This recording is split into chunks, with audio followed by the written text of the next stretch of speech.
वित्त मंत्री निर्मला सीतारमण ने बजट 2025 को जारी कर दिया है, लेकिन क्या आप जानते हैं कि भारत में एक ऐसा राज्य भी है जहां के लोगों को कोई भी इनकम टैक्स नहीं देना होता। हम बात कर रहे हैं सिक्किम की। दरअसल सिक्किम के भारतीयों को इनकम टैक्स से छूट प्राप्त है।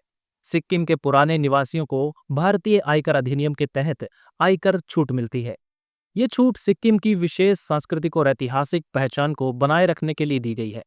जब सिक्किम का भारत में विलय हुआ, तो भारत सरकार ने सिक्किम के लोगों को आश्वासन दिया कि उनकी पुरानी कर प्रणाली को बरकरार रखा जाएगा।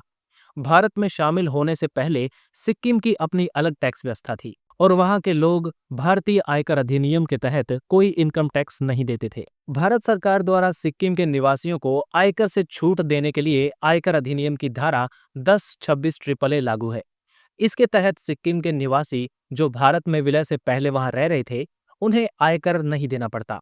इसमें वे लोग शामिल हैं जिनकी आय सिक्किम से ही होती है। नौकरी, व्यापार, संपत्ति, लाभांश या ब्याज से होने वाली आय।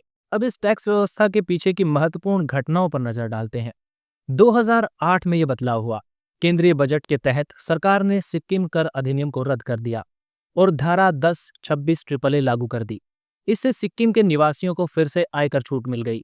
साथ ही सिक्किम को संविधान के अनुच्छेद 371 एफ के तहत विशेष दर्जा भी दिया गया। 2013 में कानूनी विवाद association of old settlers of Sikkim यानी एओएसएस ने सुप्रीम कोर्ट में याचिका दायर की और उन्होंने कहा कि 1975 के पहले सिक्किम में बस चुके भारतीय नागरिकों को भी इस छूट का लाभ मिलना चाहिए। सुप्रीम कोर्ट ने फैसला सुनाया कि जो लोग 26 अप्रैल 1975 से पहले सिक्किम में रह रहे थे, वे भी इनकम टैक्स में छूट के हकदार होंगे। तो ये था सिक्किम के टैक्स न देने के पीछे का कारण। भारत में आपसे जो टैक्स लिया जा रहा है, क्या आप उससे संतुष्ट हैं? इसकी राय आप कमेंट बॉक्स में दे सकते हैं। बंगर मंच देखने के लिए धन्यवाद।